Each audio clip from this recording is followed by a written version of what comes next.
Good morning. Good morning. Good morning. First things first, I heard that we have a 50-licious lady in the house. Pam, happy 50th birthday.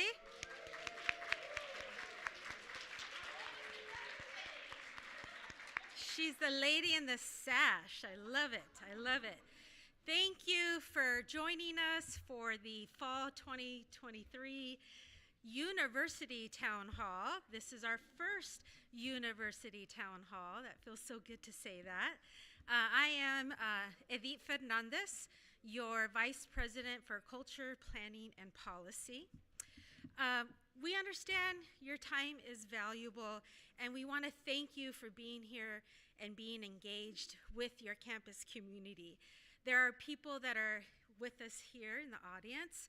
We have folks online, and we will also have folks that will join us later by listening to the town hall recording. So thank you for being engaged.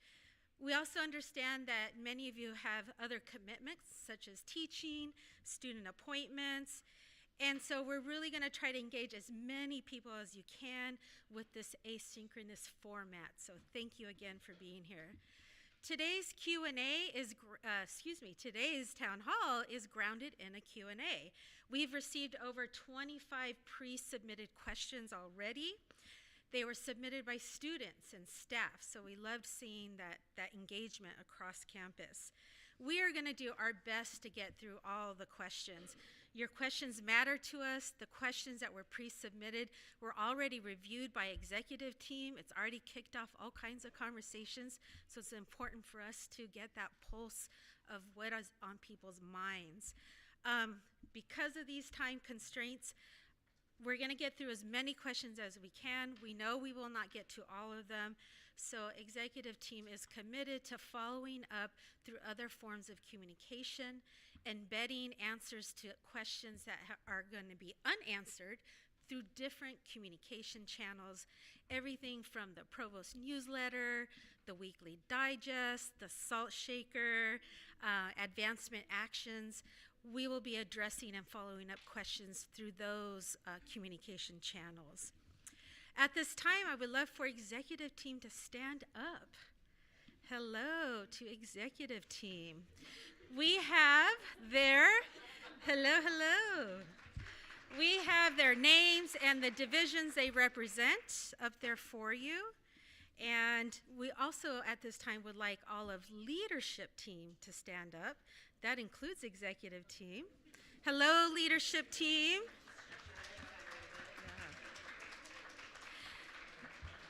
The Nevada State leadership team is an integral part of our institution's operation. Is to provide strategic input and feedback on timely campus-wide issues and initiatives. The role of each member includes serving as a liaison to their respective departments to facilitate communication and connectivity. So all of us should know who represents us, you, on leadership team. I want you all to walk away knowing who represents you at leadership team. All right, I want to extend a thank you to the technical and program crew that has put this town hall together. I'd like to give a special shout out to Amy Evaluna from Culture, Planning, and Policy, to Danielle Welch from Events and Event Services, and to Timothy Robotham from Informational Technology Services. Okay, you may be thinking, how do I ask a question? I want you to know that individuals are encouraged to approach the microphone or raise their hand. We have Ruby over here assisting us today from Culture, Planning, and Policy. She'll bring the mic to you as well. We will, if you're joining us virtually, you can still submit your questions at www.nevadaState.edu/townhallqs. Today's featured guests are President Darian Pollard and Provost Sarah Frey.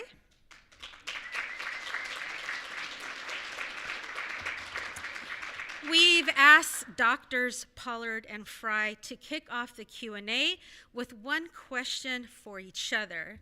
After that, Chief of Staff and Strategy, Dr. Amber Lopez-Lassiter, will guide us through your questions. All right, let the town hall begin. So I'm going to call Amber up. We decided to skip the question, if you didn't mind, because we wanted to get to the questions you all asked. I know. But if we want, at the end, we can revisit a question that we can ask each other, because Sarah's far more planned. She has 3 already. So we'll make sure that happens. So we'll just turn it, because we want to hear what you all want to hear from us. So go ahead. Great, excellent. Well, we are going to jump right into it. So far away. President Pollard, so you put out a little memo yesterday. I did. So, as you can expect, prior to the memo being issued, we received several questions related to the budget. I think that provides some additional information, but this first question here is, news around campus is that all strategic initiatives have been cut for the 24-25 academic year to handle institutionalizing the formerly Rogers Foundation funding Writing Center in Nepontla and the proposed cost of living adjustments for salaries. COLA was unpredictable. However, we have known that the Rogers Foundation money was going to sunset. And the question is, has Nevada State been holding or building funds in reserve to absorb those costs to keep our budget fiscally sound? So I'm going to hopefully hit both of those questions that you have here on the screen for the essence of time. And what I think is important, I'm hopeful that the memo that we wrote, or that I wrote yesterday and went out, summarizes much of what's here. But the last part of the question, I think, is probably at the root of many of the things that we need to talk about here at Nevada State. This particular grant, yes, or this gift, we knew was sunsetting, but it sunset early. So I think that's an important thing to add to this conversation. The Rogers Foundation for many years has supported Nevada State, but it had an unprecedented length of term to the gift they made. A 10-year commitment is actually a very long commitment as it relates to philanthropic gifts to institutions. Typically, best practice is 3 to 5 years. Sometimes you might stretch it to 7 if there is a particular reason, but 10 is highly unusual. We received, and this year they came to see us and very thoughtfully shared. They support, they love Nevada State, what we've been doing for a number of years. In fact, they see us as the benchmark, the best institution that they've invested resources in, but they simply said they are not in the capacity right now to be able to do this commitment. They've got to do some cleanup internally. So as a result of that, they said, hey, we'll see out this particular, I think they said calendar year, if I'm correct. So that left us with an interesting proposition to figure out what to do for the spring. So we worked hard. I want to thank, I know Sonia, Brandy, others, Kevin, they worked really hard with Aaron and others to find out where do we have some resources that we could redeploy to make sure we covered the spring semester. That has been done. And then thinking deliberately about how do we go into the next fiscal year planning for these programs, which are in large parts the heart of our organization, how we do this work. So we started thinking, okay, let's figure out how we institutionalize these dollars. The short version of this is that no, Nevada State had not been holding or building funds to reserve or absorb these costs. The reality about this is that we have not had the ability to do so. I think probably for more time than has not in the last decade of the institution, we've been responding to reductions in budget, or we've been trying to build capacity in many spaces. And there had never been a plan to be able to say, how do we start to wean ourselves off of that money and take it from what those of us in the finance space often call soft money to hard money, that it becomes a part of the institution's dollar. This is the same thing we saw as we institutionalized our HSI grant in this past year. We had to figure out, based on the commitments of the grant, we needed to have a strategy to do that. So one of the things I think is important for me, and I've seen this now sitting in this space 2 years, we have not as an organization, I think, come up with a very sound business strategy for Nevada State. So some of the other questions that were a part of this kind of grouping around the budget, when we think about ratios between full-time and PTIs, when we think about staffing in other areas, when we think about extending hours and evenings and the work that we need to do on weekends and all of those things that work together, all of them require a business plan to go with that. So we've had a wonderful strategic plan that was aspirational and talked about the direction that the institution was going, but we have not said, what are the resources that are necessary to do that? How do we benchmark that against what other peer institutions do? How do we look at that in terms of funding that exists within this state for higher education? All of those things came together, so that's why you saw in the second part of the memo, what I'm proposing, yes, a strategic pause in new initiatives for this next year. Because as we look at this, and y'all lived through this longer than me, many of you, we'll have all those new initiatives that y'all put together. I get this list at the end of the process where we have 80, 90 different new initiatives on there, and we're lucky if we can fund the top 3. Lucky if we can do that. The reality is that, and I said, I think that is a lot more hope than strategy, because we've left a whole lot of other parts together. Sarah has come in and has been talking deliberately about our academic programs. If we're saying we want to build out in certain areas, and I know inevitably one of the questions came up about chemistry. If we made a commitment as an institution to build a program, then we have to figure out what that looks like as an institution. If it does not if it's not a part of our plan, then we also need to be thoughtful about how we make it into the plan. So I am suggesting deeply that, yes, a flat budget for next year. What you got is right now, we're going to work on that. There are going to be some moderate operational costs that may have to be changed, as I laid out in the memo. But then we take some time to ask somebody to come in, and there are entities that do that. Before anybody says it, I don't know of don't have a company, and we'll go through our RFP process. I don't know of specific people. I know specific entities that do this work, and have somebody help us come in and figure out how do we develop, based on this 4-year budget model that we've typically used here, how do we start to say, okay, we need to align these things and look at ratios, look at funding for the future, and be very, I think, committed to a business plan that supports the strategic plan, and then design a budgeting process around that. That's what I'm hopeful that we will do, and maybe we can get to the point where we can build reserves to do exactly what we say here. If we apply for a grant, many of you have been very deliberate in doing that process. Love that. That's phenomenal.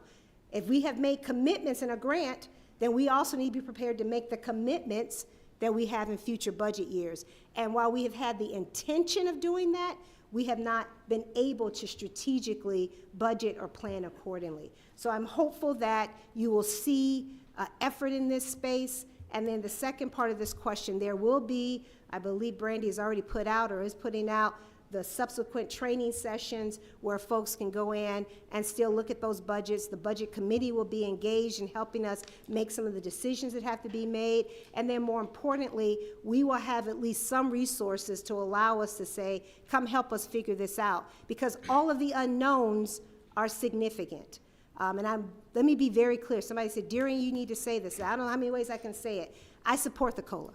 This is what we all needed as an institution. Employees deserved it. It was necessary for Nevada State, let me just say NCHE as a whole.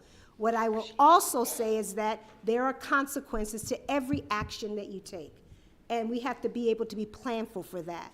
When I was in California, I shared this story the other day, and I'll end because I'm not going to try to answer as long as I am on this one. But I was the president of an institution, and we found out that within 48 hours, we had to make, I want to say, a 10 to 12% cut in our budget for the next year. And I literally asked the vice presidents to come into a room. We had a bottle of tequila, no lie. This is serious, because this was significant that we were making decisions that had to be done within 48 hours. And we had to call, and I said, oh, let me call my sister. My sister's an accountant. She works for JP Morgan. She's an executive. I said, there's got to be some fancy finance tools that she can do, right? So I called her up. I said, Sissy, I said, help me understand what I can do. I said, I got to cut 10 to 12%. We're talking about people. We're talking about this. Help me figure out what to do. I said, give me some of those financial tools. So my sister paused, and she said, baby, let me tell you what you're going to be able to do. She said, there's only 2 ways of doing this. I said, what? I'm ready. I had my pen writing it down. She said, you have to cut expenses and increase revenue. That's all I got for you. Yeah, I'm still mad at her. So what we have to figure out is not only increasing revenue, aligning our expenditures, and then generating a strategy so that it allows us to deliver on our mission and also grow thoughtfully the way that we should as an organization. Long answer, I apologize, but thank you. Great, thank you. Ruby. Oh, Hi. Okay, Hi. we have a live question. Oh, boy. In regards to Okay. what we just spoke. Live. Is it part of the consultant's job to downsize the workforce? that's a great question. I'm not going in it with a preconceived notion of what the consultant will say. I think, to be quite frank, I don't see how they could say that. We are scarce as a workforce. Maybe some areas have more people in it than others, but I don't know of an area of the institution that's overstaffed. Might they say, before you add more in this space, that you've got to do this because you got to protect your core, and then you've got to figure out how you build out from that? I don't know. That's the beautiful part about being a very good questioner and a listener, but I don't have to have all the answers, and we bring people in who can help us figure out that. I highly doubt anyone is going to be able to tell Nevada State University, in a state that woefully underfunds higher education, that we're overstaffed. What they may tell us is that we have not grown thoughtfully and strategically. We have not aligned it in ways to make sure we can fully deliver on our mission. And therefore, before you start growing in this area, you've got to do some backfill here because you're eating muscle and not fat, right? So I suspect that, but great question. Thank you. And I can interject. Please. My previous institution went through one of these consulting processes. It was a similarly young institution that was trying to figure out how to grow the infrastructure. And the thing that external consultant really helped us with was understanding the logic of which areas needed to grow first, looking at national data, helping us understand, you know, you're not that far off on the balance of staff here, but you're really short on admin assistants, and, you know, that's kind of creating these bottlenecks. Or you need to invest in this process first before you bring in more staff there. You need to kind of streamline this. You're having people do work that a better system would streamline and make less need for staff here, or better utilize your staff time. So those were the kind of insights that we got that I think helped us figure out where the next steps, where we needed to make the critical investments. And I really appreciated, like, they identified an area within my unit where we were having advisors do a ton of work that was easily automatable, and they could spend more of their time working with students. And it wasn't that we needed more advisors, it was we needed better systems for our existing advisors. So those were the kind of insights that I really valued in that role. Great. I should have just let her ask the question. So this next set of questions builds on this whole discussion, and if you could talk a little bit about what's the update around the funding formula study that the legislature has initiated, and how the campus community can be involved, as well as speaking a little bit more around how do we build a sustainable funds for the institution. So I'll take the first stab, and Sarah, then you can come up and clean it up the way you just did. I think this is a really important moment, and as I tried to lay out in the memo, there are several factors that are affecting. As you all know, yesterday was many of you may not know, yesterday was the first meeting of the ad hoc committee on the funding formula for higher education. They met for the first time.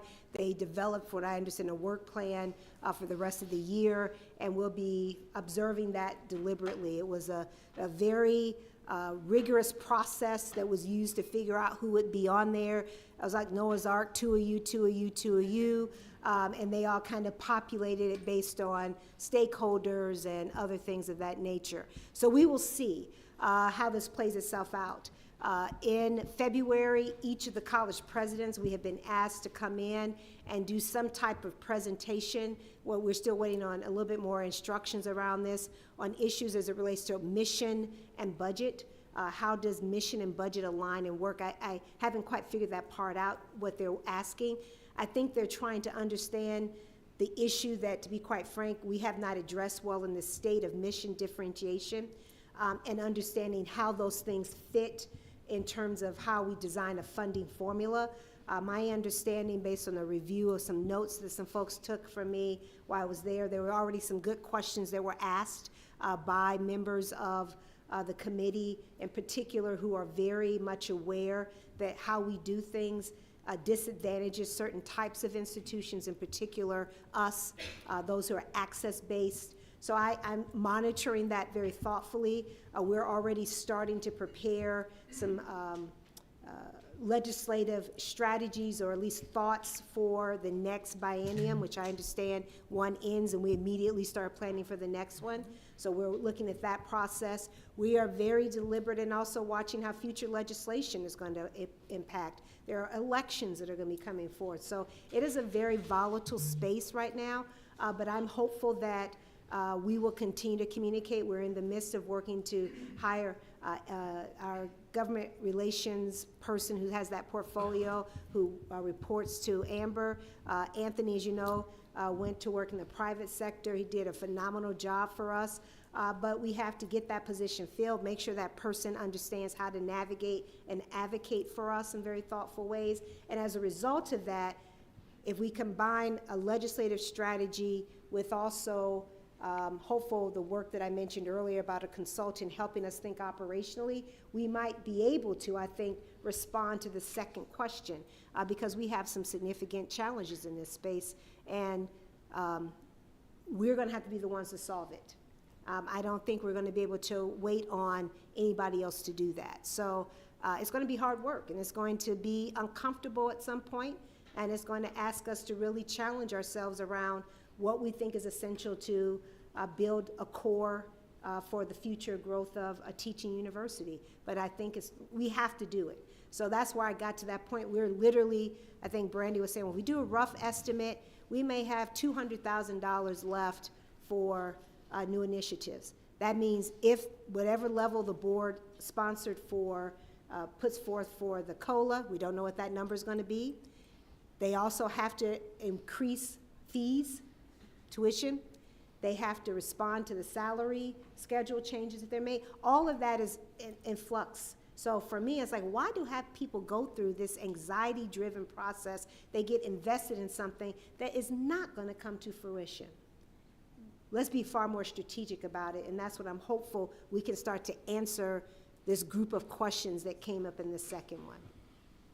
Please chime in. Come on, clean it up. Clean it up. I don't know that I have much to add, as I'm still learning the Nevada legislature. You're but 15 days in, Sarah. This is day 10. This is day 10. But I will say on the question on like what can the NS community do, I think we have, kind of two big pathways that everybody on this campus I think is responsible for, and that is bringing forward our stories and bringing forward the data. And I think, we have in the front row here Sandeep and the institutional effectiveness team and how they use our data to tell our story. And we have Aaron on our marketing team and how they help us tell the story of what we're doing with our students. And I think each of us has the obligation to kind of help define what is our successes, how do we tell those stories, because I think it makes it easier to have these conversations about the tough budget issues. Like one of the things I have done before is like looking at the ROI we inject into students, the difference we make in the region by existing, by turning out our students who are adding to the workforce and stuff. And when you talk about things that way, it kind of seems like you can't afford not to invest in these things. And in fact, you're losing money if you don't invest in university education. So those are the kind of things that I think are all of our responsibility.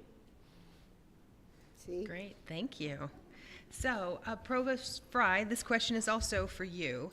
Can we have a regular forum to specifically discuss a student's first semester here at Nevada State? I absolutely loved this suggestion, and I already talked to my team to find out what are we already doing, where are the opportunities. I think this is really, really important that we kind of have that cohesive understanding of what our first year experience is and that commonality that stretches from the academic affairs, the student affairs, the holistic support that our first year students do. I'd love to, whoever asked this question, if you'd like to come tell me more about your vision and ideas, Chantal, that'd be fantastic. I'd love to talk with you more about this because I think this is a really good suggestion, and it's something I've seen work really well at other institutions. At my prior institution, we found there was even little things on the language we were using with first-year students. In the orientation, one group would be telling students to build their network, another would be telling students to get connected, and another one would be saying, you know, make your social friends. And like they were all saying the same thing, but they were using different languages, and students like had all these things they had to do. And I think the more we can have that cohesive message of what, you know, the role of the institution is for the students, the support available, and making that as seamless as possible for students to access is really, really important. I've already had conversations with Vice President Coleman to talk about how student affairs and academic affairs can really work together closely to make that moment the students, you know, from the application to orientation to stepping on the campus to entering our classes, feel as seamless as possible. The one other thing I'll say on this question, and I spoke to Gregory, I'm sorry, I should give you your title there, but he was an interesting fact he pointed out was that it's actually our second and third year retention rates that are more of a challenge. We actually are already doing an awesome job with retention rates for first years. So I would basically take this question and also say, what can we do to kind of have that second year experience and third year experience, and thinking about our transfer students first year, and how can we make communities around those so that we don't just have this awesome first semester, first step into the university, and then good luck, navigate on your own. And those second and third years become much more challenging because the students branch out more in what classes they're taking, how they're accessing the institution. And so I think that's kind of a even broader opportunity to look at. And I was delighted to hear how well we do with the first year students already. Great. And before we hop into the second question, I do want to encourage audience members, if you do have a question, if you raise your hand, we can get a microphone to you, or you can also go over there to the corner, because the intent is to be able to flow between these pre-submitted questions, questions from you all, as well as questions from those tuning in from home. Can I just add one Yes. more part to this? And I think that was the intent behind the educational philosophy as well. That work last year was really helping us as an institution memorialize or capture what is our intent in terms of what a student should experience throughout. And I love your point about second and third year, and also that fourth year or their final year, that capstone. What are we wanting as they make a pathway to graduate school, to work, to wherever they're going? How are we making sure that we're able to describe that value add, that ROI, in a very deliberate way? So I love the emphasis on first year, because, you know, the literature says you get them, you can keep them if you do that. But where we lose them more based on our data is second and third year. And a lot of that requires an intentionality around how we do schedule design. Even going to this question here about their connection with advising and their connection with faculty and their discipline. Well, it's hard if you don't have a full-time faculty member in your discipline, right? All of those things play into that. So it is a comprehensive approach to answering these questions, which I really love about that. So thank you, Sarah. Great. And the second question there was related to some fantastic work that the Provost's office led around focus groups for our new majority students. So the question is, what do we learn? And then what's the tangible action coming out of that? Yeah, so first of all, if you're not familiar with this project, I was blown away and excited to learn that we're paying such close attention to student voices. As part of this project, they did some survey work with students, they ran some focus groups, and they've been mining the chatbot data on what students are asking for, looking for, which I think is really, really valuable to get that input from students on so many different levels. Gregory's been running some focus groups with different populations to kind of ask them about their experiences on the campus, get their input on what they see could be different, better, et cetera. We're hoping to share that data in various formats out with the campus community. But I asked Greg, give me the highlights. What are, one or two talking points from what you're hearing, what you're seeing bubbling up? They haven't done a formal analysis and coding and everything yet. But the first point he shared with me, I think, was just super exciting, and that the number one theme they are seeing is the faculty on this campus are awesome and amazing and the highlight for the student experience.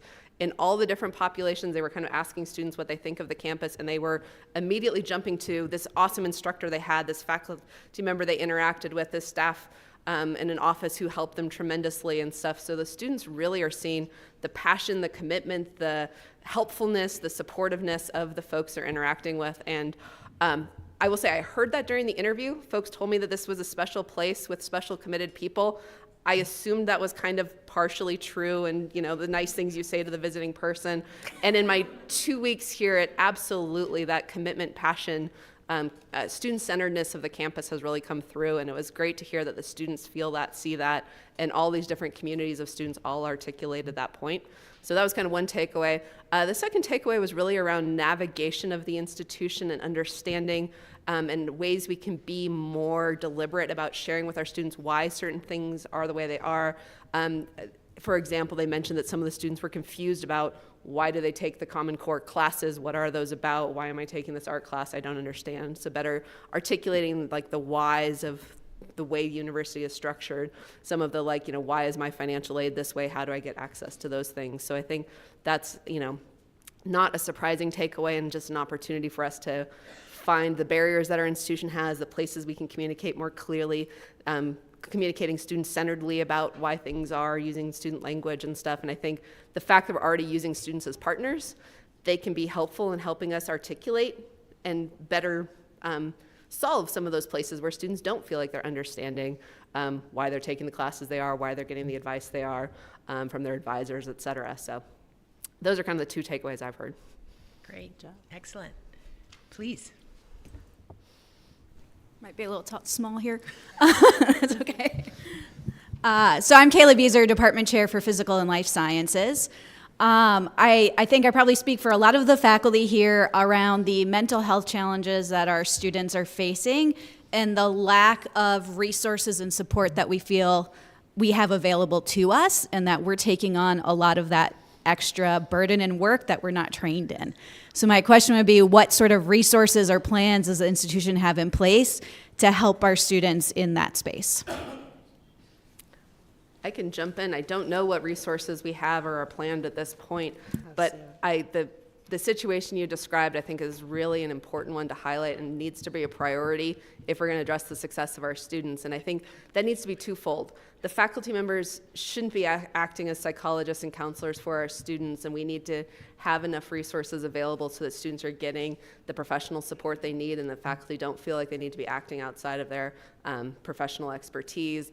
But we also need to have resources for faculty to understand when a student is in distress, what can you do, what are the places you can help support them, how can you hand them off effectively, and make sure that there is a place we can hand them off to. And then one other thing I'd say is I'd really like to be looking as a campus, or what are we doing on the proactive side? There's a lot we can be doing to help students, develop coping skills, stress management, even just removing some of the stressors, et cetera, that are going to exacerbate mental health issues on the campus. How can we be looking proactively on some of those spaces and helping faculty create space in their class that is adding to the mental wellness of their students as opposed to exacerbating situations. And this, I think, is a theme across the country, and I'd say I'd love to be working with faculty and having learning communities where we're monitoring some of these things together and looking to see what's emerging as best practices, how our institutions handling the rising mental health crisis with our students, and how can we be proactive contributors to their well-being. I'm going to tap in, Stephanie, if you don't mind, to talk a little bit about the work that is taking place, because I think your question captures a tension that is existing on college campuses across the nation. I was just at a meeting with several university college presidents, and this was probably not only the concern about what's happening in our classroom with students, but also what that is in terms of employees, faculty, staff, and others within the organization. So thank you for amplifying the issue. Stephanie? Great question, and really excited about the work that we are doing. So first and foremost, we now have a licensed therapist on campus. But when I think about, the new majority and some of the time constraints of our students, it's, do we have those services available beyond banker hours? So we do offer Scorpion Saturday, where the entire Division of Student Affairs is open. So Anise is capable and ready to have one-on-one appointments with students starting at 10 a.m. We have just now recently hired a new case manager. Cassandra will be available on those Saturdays as well. But furthermore, the system provided all of the institutions with a grant. And that grant this past spring, we were able to offer mental health trainings to faculty, staff, and students. That was promoted heavily throughout the semester. We had minimal turnout with that.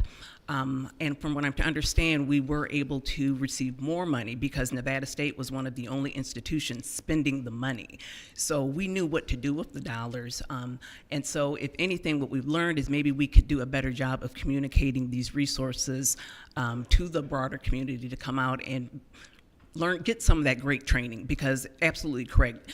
If this is not your lane, this is probably not something that you want to be triaging for a student who's exhibiting any types of mental health challenges. So we're going to continue with that. We're going to continue to find resources so we can offer those trainings on campus. We are growing the student wellness department, so we have a niece as the licensed therapist, but we also have the opportunity to hire 2 case managers.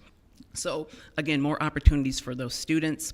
Student Affairs is going to start their Lunch and Learn series. The student wellness portion is on December 6th, and that is where faculty and staff are welcome to come out and learn how to raise a flag.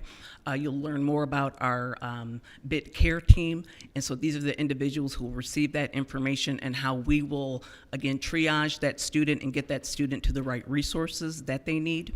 But we are definitely aware of the situation, and I believe that we are putting the proper resources for the student and for faculty and staff to address those needs. It is a growing phenomenon across all countries, across all college campuses, and Anise has done a fabulous job reaching out to her peers, learning what should we be doing, what else can we be doing, and the best way is that notification. So as soon as you see something, definitely raising that flag. BIT care team will address that because of their weekly meetings, and again, getting that student to have the proper support, get that student the proper support that they need.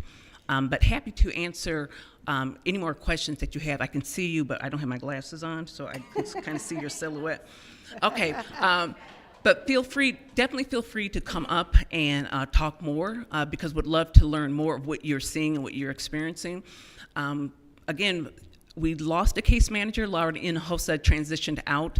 And what we learned in that gap of time of not having a case manager is there were just some areas that we could improve regarding how we respond, and maybe having a better process in place so we can close some of the loops, so then when the submitter does submit that flag, we can circle back and say, hey, this is how we can't give you all of the information, but at least that submitter realizes, hey, what I submitted was addressed, and the student is getting that support. There's no limit on how many flags you submit, so if you submitted a flag, something else, definitely submit a different flag, okay? Because that's just going to help us. But great question. Thank you. So I hear 2 takeaways also from this. One, just better communication around process about the supports that currently exist, and then the other thing I'm hearing is that real robust interest in hearing, are there other tools or strategies that we need to design as an institution? This is an evolving space, which I think, and I think more and more of our students are feeling comfortable because of the culture you talked about a moment ago, Sarah, that they are raising these issues. Some of them don't have other places they can go. And we know that Nevada ranks near about the bottom of terms of states that have mental health supports in place. So all of this is the perfect storm. I hate that phrase now, it's overused, but it is a volatile moment for us in a lot of spaces. So thank you. Thank you, Stephanie, for letting me tag you in.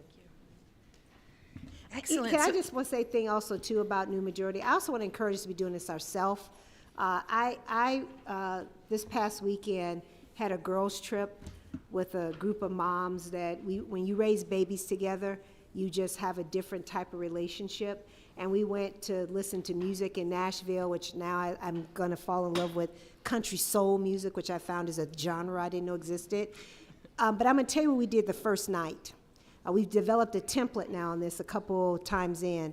The first night, we hit the store, the liquor store, hit the pizza parlor, and I say all this, and we talk for about, I swear to God, if it wasn't 8 hours, we talk. And in that talking, there's sharing, there's a lot of tears, there was a lot of emoting, and there was an asking for help and coaching each other on different things, personal and private. So I have to tell you, I didn't realize how much I needed that, And then the same thing is happening for our students as well. So I want to say, while we're being thoughtful and deliberate about our students, and thank you for asking that question, I want us also to be thinking about our own care and mental health, and then how that manifests itself in the workplace sometimes, in terms of how we treat each other, how we act out, how we ask for support. We've got to build a whole structure of support for everybody. So thank you for that. Great, thank you. Ruby. Hi there. This is my second year at Nevada State, which I realize isn't too much longer or shorter than you, Dr. Pollard, and definitely not too much than you, Dr. Frey. So I'm still newish at the institution, and am trying to learn all of the things. So I've heard about two different committees on campus. One is the Shared Governance Committee, and the other one, I guess I can best summarize as they're charged with creating a policy about policies on campus. It's not entirely clear how, or frankly even if, these two committees are talking or working together or anything like that. Or as they might say in Appalachia, where I'm from, all y'all's right hand ain't talking to your left hand. So I guess the governance committee is about how policies come about. They're just not working together. So the question I have for either of you, can you clarify how these groups are meant to come together? And also, how is the rest of the campus, or when is the rest of the campus going to have the opportunity to contribute to that conversation? Thank you. I love that question. They say that in the south side of Chicago too. Appalachia and south side of Chicago. They have a lot of things that are the same, but that's one of them. Let me digress, because I think context is important. And what I find interesting that's emerging, there are a lot of sub-narratives that are being attached to a macro narrative that are not accurate. The administrative faculty leadership came to me almost a year ago, and they said, Darian, we have some concerns about governance at Nevada State. Actually, it was over a year ago, and I said, well, let me pause for a second. I said, give me a little bit more time to understand what's happening. And I said, well, matter of fact, take some time, capture your thoughts in writing, and give that to me about what your recommendations are. And they articulated in a very thoughtful way that they thought, as Nevada State is evolving and growing, it's time to look at our governance structure. They offered thoughtfully. They did not feel that oftentimes the needs, interests, and experiences of administrative faculty were being heard within our existing governance structure. In particular, they wanted to explore the creation of a third entity within our governance structure. So if you think about academic faculty senate is what they were referring to, an administrative faculty senate, and then our student senate. And I said, well, we also have, I've heard from Phoebe, our classified folks are also talking about the need for a very thoughtful and deliberate strategy around governance, because we've conflated, particularly in that group, collective bargaining and governance. Those are two different things. And really was starting to hear that conversation. I said, well, here's what I'm going to do. I'm going to put together a task force. And those of you who I'm sure researched and know a little bit about me, I've done a little work in this space. And part of that was that I believe you give people a charge and say, go and do the work. Here are some ideas. I found that people oftentimes are better at reacting to things than generating themselves.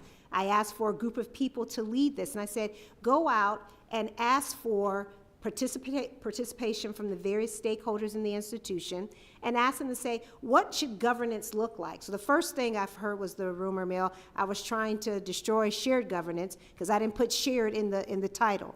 And I said, well, part of it is that I think we don't have a definition of shared governance here at Nevada State. So I stuck governance there because those of you who study governance like I do, there are multiple definitions of what one calls governance. There's participatory, there's shared, there's new models that are coming about that call, there are many different models of governance that are out there. So I just use the word governance so that we can develop a strategy about what that looks like.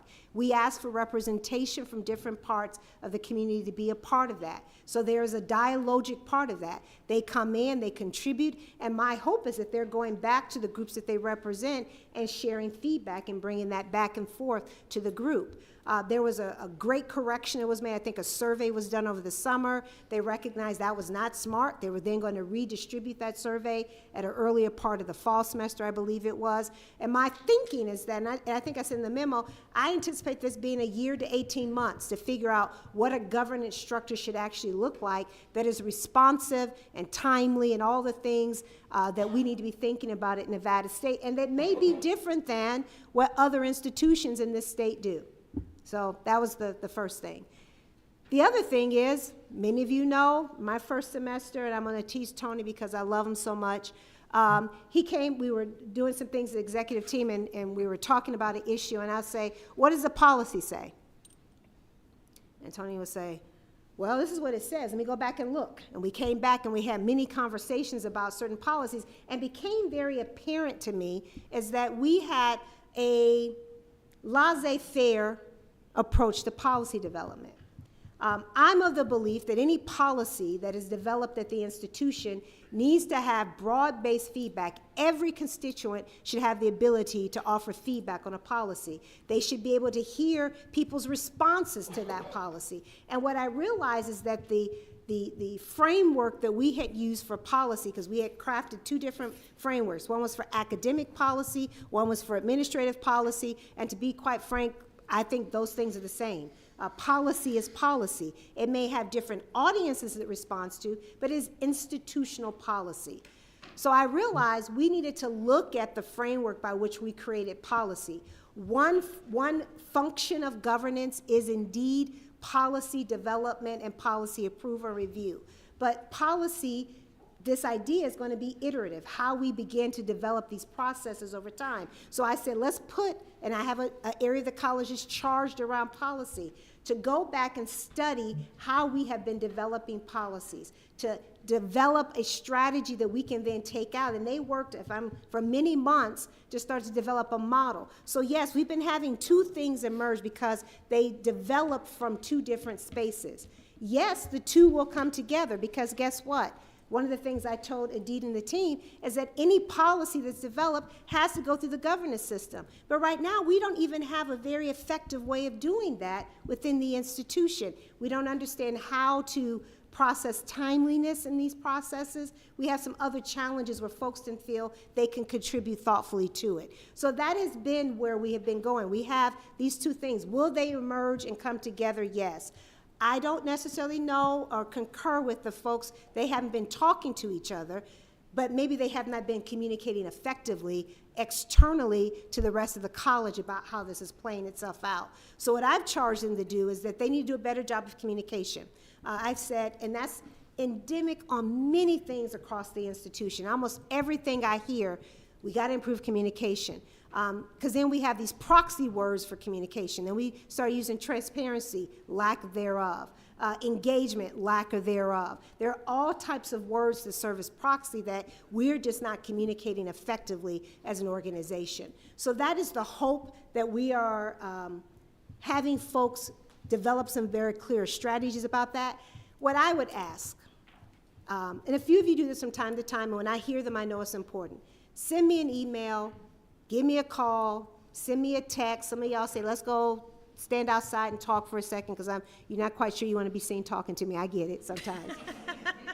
Darian, I just want to let you know what's out there in the Ethernet and what's happening and what you can do to respond to that. Let me know that. There is not an intent to silence anyone. There is not an intent to ensure that we don't have academic faculty participation in faculty and process development. There is not an intent to say that the provost's office, God love us, shouldn't run the things that are about academic. I'm not that smart. I surround myself with smarter people for that reason. So I want all of the folks to have engagement, but I want all the folks to be able to participate in the process. And I want them to know, regardless of who's sitting in a seat, there is a process that we follow about how we make policy, how we revise policy, how we, what's the word we use when we dormant policy? What's that word, John? Sunset policy, all of the things that's a part of, I think, us growing and maturing as an institution.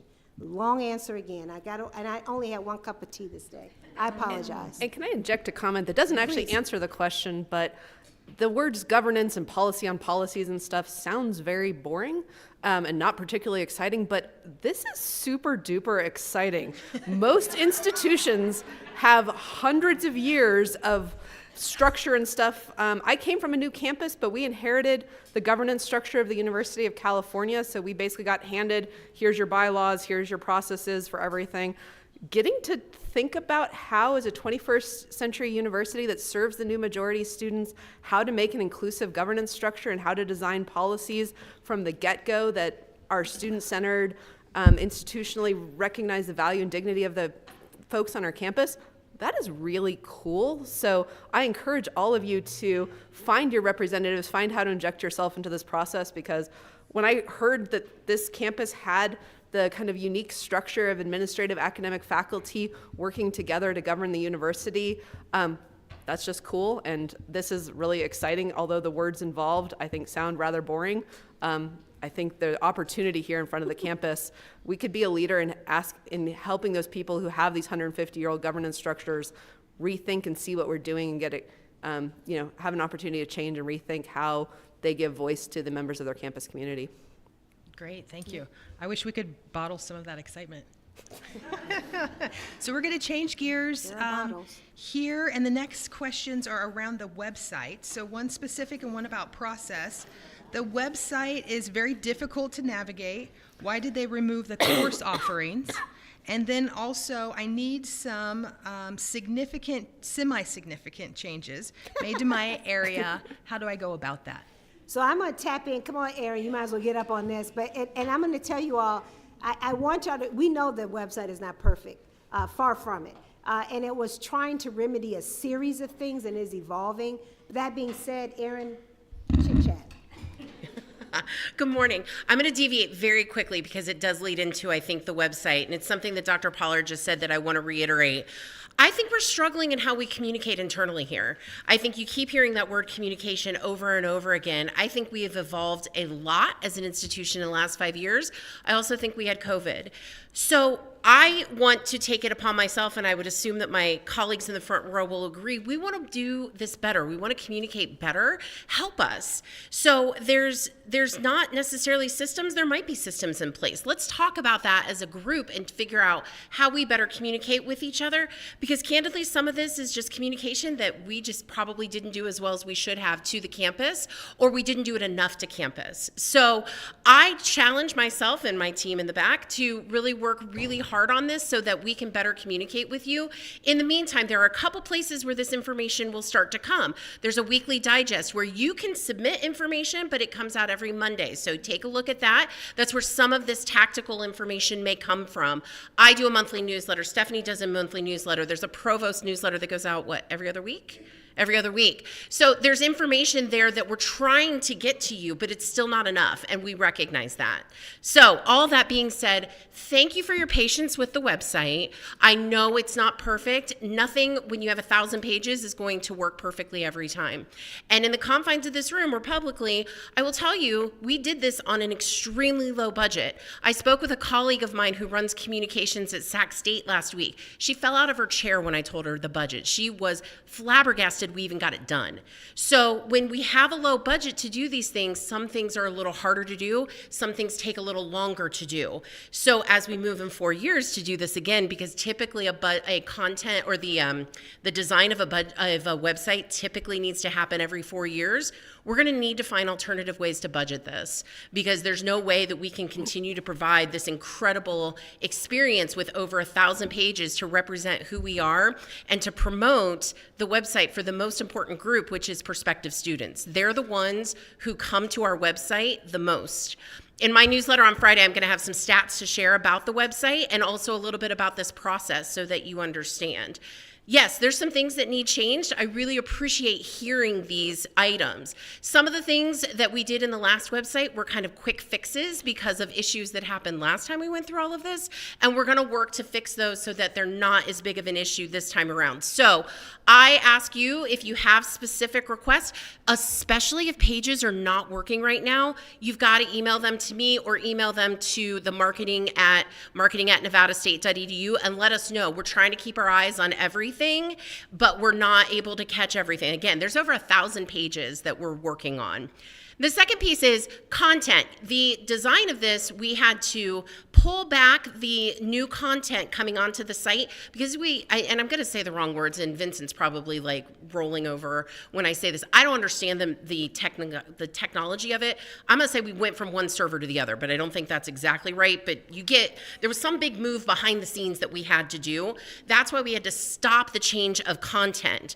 Now that we're on to the new design, content change is coming. There are people within your department or your division who have been tapped as your content editors. Tomorrow they start their first training.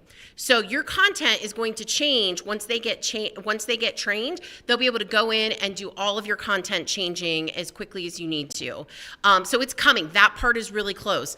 On the other, please just keep communicating with us. Let us know what you're seeing. We can only see so much. And again, I challenge myself and I promise that we're going to work on having a better sense of internal communication moving forward. Thank you. Okay. You know, let me ask this. I want to make sure we ask this question. Yes. Are you sure? Yes. Yeah, okay. There we go.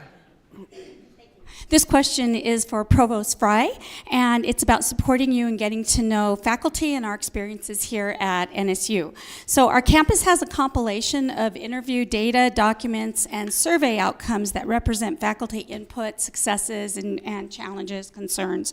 Some of these include the President Pollard's 100-day of listening report, campus climate survey results, focus group input on shared governance, and the Nevada Faculty Alliance survey. So the question, what are your plans for getting to know faculty and our experiences here at NSU, and how will what you learn inform your position as provost?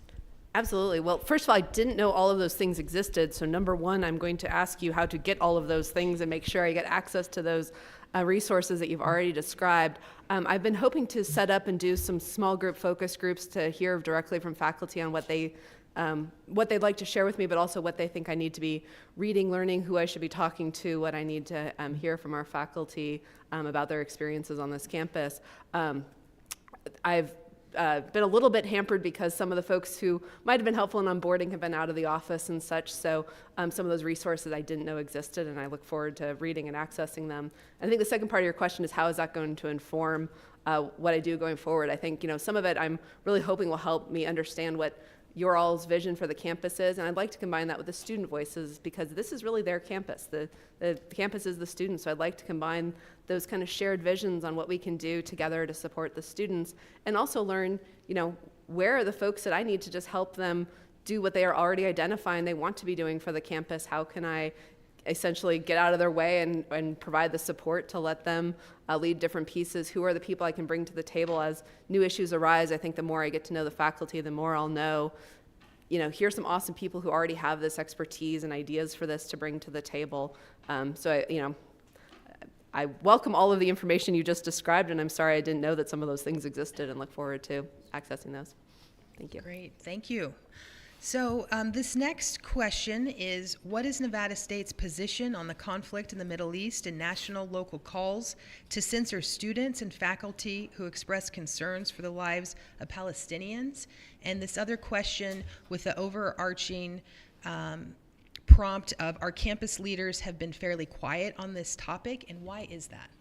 So let me step back. I personally have been fairly quiet on many things since I arrived here, which I think statements and context matter. I am quite, I have a personal rule that I try to do both in my personal life and professional. When there are issues that arise, I try to practice a 48-hour rule. I very seldom immediately respond because I want to make sure I've gathered the facts, that I understand the work that's being done, and to kind of follow my evolution in terms of how I think and to compose where useful. I think since I've been here now 2.5 years, longer and shorter than a couple of folks, I recognize that I've made only one statement. It has primarily been around the renaming of the institution. And I shared with some folks that there are several philosophies about how one manages these types of things. I'm of the opinion that we are an intellectual community. I've chosen to work at a university or colleges all of my life because I love being surrounded by intellectual inquiry, scholarship, and folks who are actually engaged in the deep work of transforming communities deliberately. So I don't believe in standing in their way. So my belief here at Nevada State, we have had some tremendous work that's being done both personally and also I think there's going to be, you can put that next slide up, about a teaching and large conversations in hallways about the issues. And I have found that sometimes it's effective for the president not to have a voice in something. I want to let content experts have that information and to create the environment where that safety can occur. The system itself, and it's interesting for me, any given time, those of you who know anything about me, I have a lot of opinions on many things and have issued lots of statements in the past about lots of things. Being a part of a system is unique. So in my 48-hour rule, if I kind of pause, then I found out the chancellor was actually putting out a statement on behalf of the system. That was after, I think, the board chair put out his own statement, and then the chancellor put out a statement. And I thought, this is a very effective way. Deering, you're gonna let that statement, because I thought the statement was good. We want to create a space where all students can have complex conversations, faculty and staff can engage in the intellectual work that they do, and more importantly, we provide the support services for students that they need and faculty and staff as they're working through those issues as well. That, to me, has been very effective on our campus. I found that oftentimes not inserting my voice is an important one, just as when I need to also insert my voice in here. So for me, I'm very proud of this space that we have been at Nevada State. I think in my weekly message, some people ask me, well, Darian, where do you sit on this? I said, we need to be able to be comfortable with the fact that we can abhor the terrorist attack in Israel. We can also be very concerned about the continued occupation of the Palestinian folks and the Gaza Strip and all the things that happen with that. We can offer constructive feedback about what we see to be U.S. policy in these spaces, and we can debate about what types of things will work best. What we will not do is have any active hate on this campus. We detest and abhor hate and bigotry. We work hard to create cultures where we can disagree and agree, and we want to have a space where all students can be effective and our faculty and staff can do the work that they need to do. We need to be able to hold complex ideas in our mind. We can be pro-Israel, we can be anti-Hamas, we can be pro-Palestine, we can be complex in trying to understand all the factions and forces that are a part of that, and we can understand that there are some people who have different opinions than our own. So that's the space that I abide in when I think about leading. There are some presidents and some institutions that have taken very specific policies that say we will or will not talk about these things, will issue statements as necessary. I don't believe in performative politics. I have yet, and I had a great conversation with the anti-racism task force leaders. They were talking about a state, and I said, you know, I struggle with statements, because if a statement doesn't say what you believe, but then what you're going to do about it, then that's a problem for me. If you don't have the control or the ability to do that, you create even more problems as an institution. So you will very seldom see me get into this performative act of issuing statements when I'm not able to actually also talk about what we're going to do as a result of that. What I've also said in the system, and I said this to our board chair, we have a lot of problems going on. We've had I know I'm going over, I apologize. We have a rotating seat in the chancellor spot.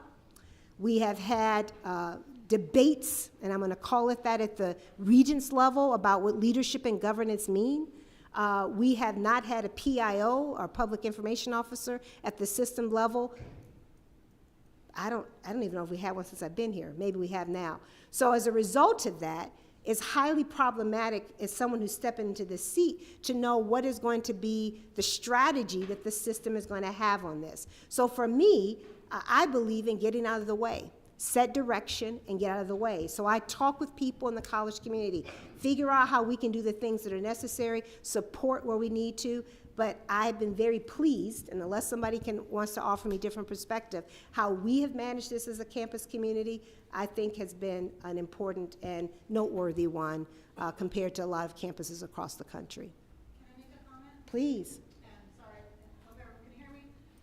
As a scholar on the history of anti-Semitism and the history of... She's going to bring you a microphone.